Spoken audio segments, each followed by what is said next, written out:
La décision imposée par l'empereur définira le dogme chrétien pour les 18 siècles à venir.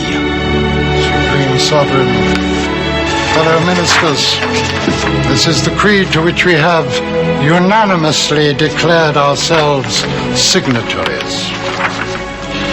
We believe in one God, the Father Almighty, maker of all things visible and invisible, and in one Lord, Jesus Christ, the Son of God, begotten from the Father, light from light, true God from true God, begotten, not made, of one substance. Par décret impérial, Jésus-Christ est déclaré unique Fils de Dieu. Tout autre avis est interdit. Ceux qui ne sont pas d'accord sont exterminés. Les manuscrits de la mer morte parlent des fils de Dieu. Fils de Dieu est une expression utilisée dans les mystères, mais dans le sens où nous dirions docteur en théologie par exemple, c'est-à-dire fils de Dieu, quelqu'un qui a reçu des informations sur la divinité.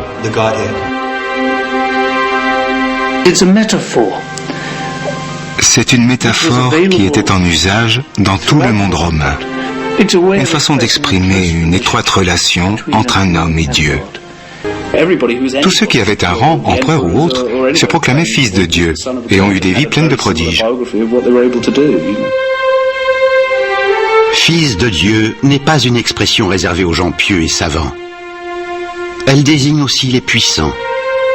Dans l'Égypte ancienne, tous les pharaons étaient fils d'Osiris, fils de Dieu.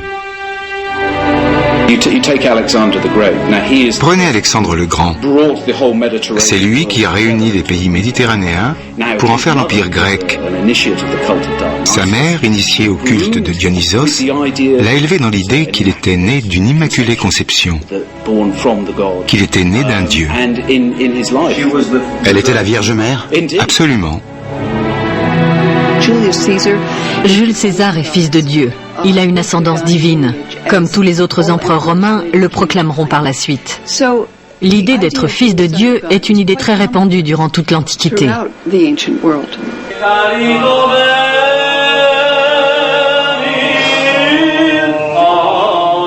Et pourtant, le dogme selon lequel Jésus est le seul et unique Fils de Dieu est la pierre angulaire de la foi chrétienne.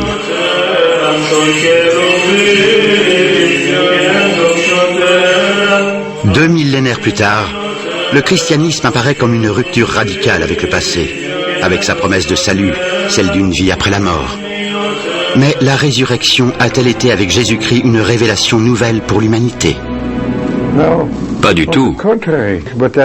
L'idée de la résurrection plaisait beaucoup aux Égyptiens, qui ont toujours été très préoccupés par la vie du corps, par la vie éternelle du corps. Leurs pyramides et d'autres édifices montrent que la religion égyptienne était un culte de la vie après la mort. Il s'agissait bien sûr d'une vie dans le cosmos après la mort biologique, d'un passage dans l'au-delà. Âgé de près de 90 ans, le Hollandais Gilles Quispel, qui a enseigné à Harvard, est considéré comme l'un des plus éminents experts au monde sur les religions antiques et la pensée des premiers chrétiens. Le défunt comparaît devant le tribunal du jugement dernier.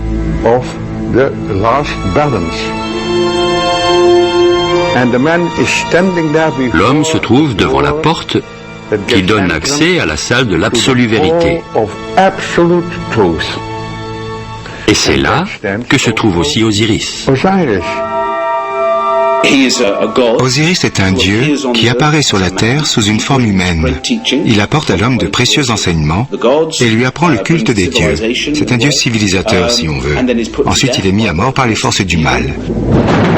Il ressuscite, il monte au ciel où il sera le juge des âmes à la fin des temps. Les tombeaux égyptiens fourmillent de représentations qui retracent ces événements.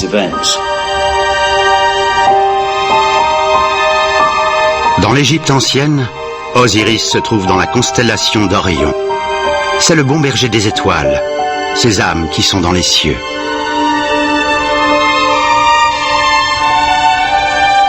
C'est loin d'être la seule image mythique qui ait annoncé les concepts beaucoup plus tardifs du christianisme.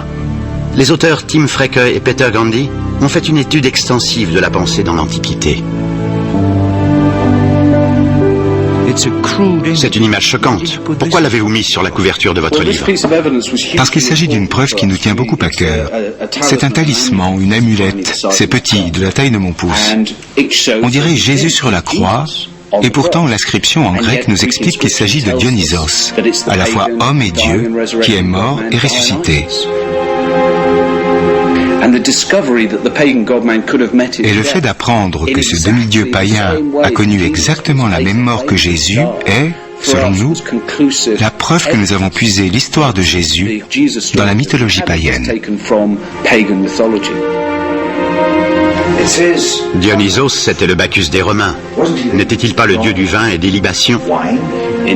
Bien sûr que si, mais c'était aussi le dieu de l'initiation.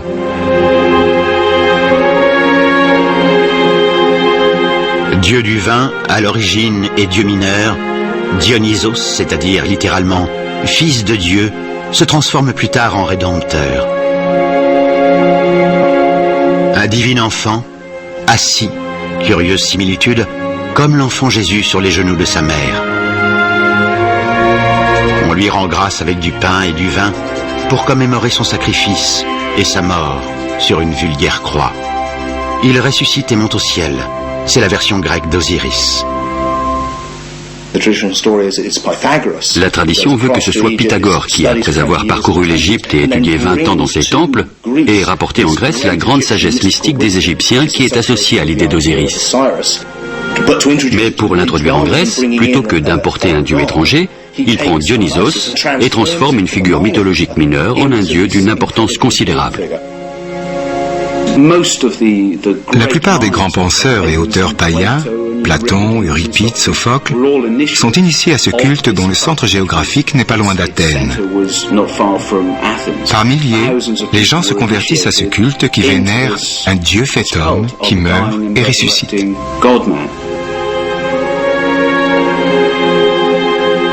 Le christianisme doit-il quelque chose à une culture si ancienne ou à d'autres cultures?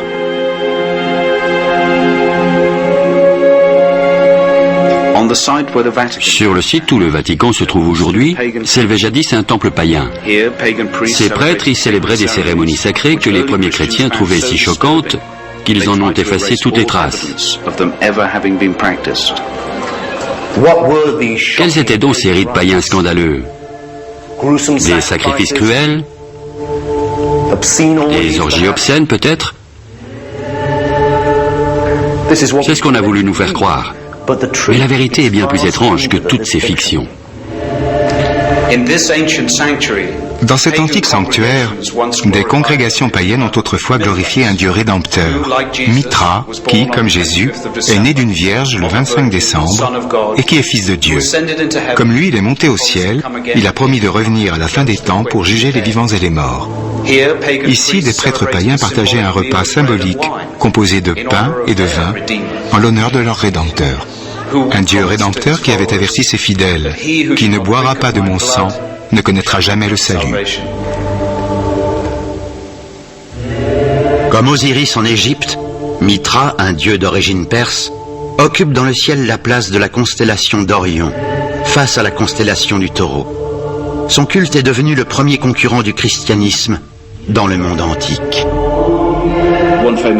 Un célèbre érudit a déclaré que si le christianisme n'avait pas triomphé, le monde entier aurait adoré Mithra. En effet, voilà un Dieu qui est un sauveur divin et qui est à la fois le fils de Dieu et d'une femme mortelle. Il est Dieu incarné, il apporte la sagesse, une religion nouvelle.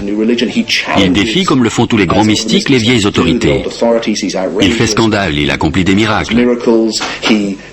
Comme Jésus, il transforme l'eau en vin lors d'un mariage, il meurt à Pâques et ressuscite au bout de 3 jours, il monte aux cieux. Il y a des inscriptions qui disent « Si vous partagez le sang et le corps du Dieu fait homme, alors vous aussi vous ressusciterez ». Si bien que tous les motifs que nous associons à l'histoire de Jésus existent d'ores et déjà dans l'histoire d'Osiris et de Dionysos. Comment les premiers auteurs chrétiens expliquent-ils ces similitudes? Pour les plus convaincus, il s'agit d'une parodie diabolique. C'est du plagiat par anticipation. C'est le diable qui s'est emparé de ces idées parce qu'il sait qu'un jour elles apparaîtront. C'est lui qui a forgé ces mythes au cours des siècles pour mieux fourvoyer les humains. Si bien d'ailleurs que lorsque Jésus survient, personne ne le croit. Voilà pour l'approche littérale. Mais ces interprétations-là, on ne les trouve pas avant le IIe siècle.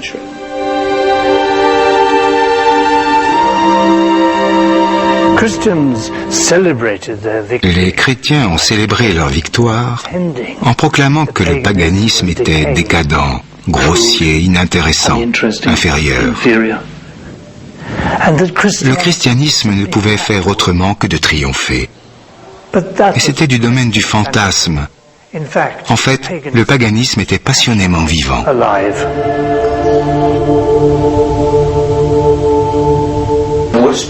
Que signifie le mot païen? Pour les chrétiens, c'est une insulte. Païen signifie paysan. Les deux mots ont la même racine. Les chrétiens sous-entendaient par là que les gens qui avaient bâti les pyramides et des figures comme Euripide, Sophocle ou Platon étaient des individus arriérés et superstitieux, sortis du fin fond de leur campagne. Qu'est-ce qui a transformé votre vision du paganisme?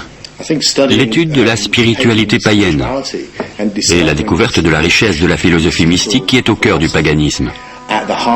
C'est d'elle que nous viennent toutes les racines de ce que nous appelons la culture occidentale. Nous avons découvert que cette forme de spiritualité n'avait rien à voir avec le culte primitif des idoles. Elle était infiniment plus sophistiquée. Il y a 2000 ans. Mais que savons-nous vraiment du Jésus historique? Il est à peu près certain que le chef d'une secte, qui s'appelait Jésus, a été crucifié par des Romains et par des Juifs. Mais c'est tout ce que nous savons de lui. Le seul auteur contemporain qui ait écrit à son sujet est l'historien Flavius Joseph. Mais il n'en dit que quelques mots qui ont pu être ajoutés par la suite. Le Nouveau Testament décrit Jésus avec plus de détails, mais les évangiles varient et se contredisent. Par exemple, au moment crucial où ses disciples entendent dire que leur maître est ressuscité, Marc fait état d'un homme vêtu de blanc qu'il annonce à 3 femmes. Chez Luc, ce sont 3 hommes et 3 femmes qui rencontrent 2 anges. Dans Matthieu, 2 femmes voient un ange. Et selon Jean, Marie-Madeleine, seule, voit 2 anges. Il n'y a pas consensus, même à l'intérieur du Nouveau Testament, sur la forme qu'a pris la résurrection. À la fin du IIe siècle, certains prétendaient qu'il fallait croire non seulement que Jésus était vivant d'une certaine façon, mais que son corps physique, son enveloppe corporelle, était ressuscité. Cette conviction s'est ensuite enracinée dans la foi, mais ce n'était pas le cas des tout premiers chrétiens. Il est très difficile de parler du Jésus historique, mais les évangiles n'ont pas été écrits pour cela. Ce ne sont pas des ouvrages historiques. Ils sont rédigés sous forme biographique, mais leur but n'est pas de décrire le Jésus historique. Il est de nous faire partager leur conviction que cet homme était le Messie de Dieu et de nous en persuader par tous les moyens possibles. Ce sont des ouvrages d'enseignement religieux, pas des récits historiques. Les évangiles sont des livres de foi agencés pour donner l'impression qu'ils sont historiques. L'historicité de Jésus est un élément fondamental quand on fait appel à la vérité. Je vous raconte une histoire vraie.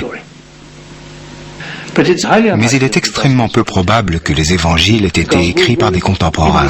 Les évangiles ont été rédigés dans des cités de la Méditerranée orientale, en grec, par des gens instruits, et non par les pécheurs qui sont décrits comme les disciples de Jésus dans les évangiles.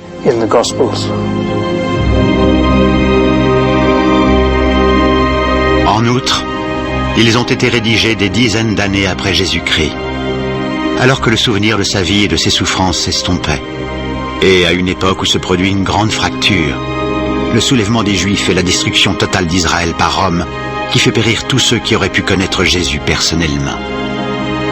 Marc, Luc et Matthieu ont écrit leurs évangiles près de 2 générations après Jésus. Jean, le 4e évangéliste, n'interviendra que près de 3 générations plus tard, et ce ne sont pas les seuls évangiles.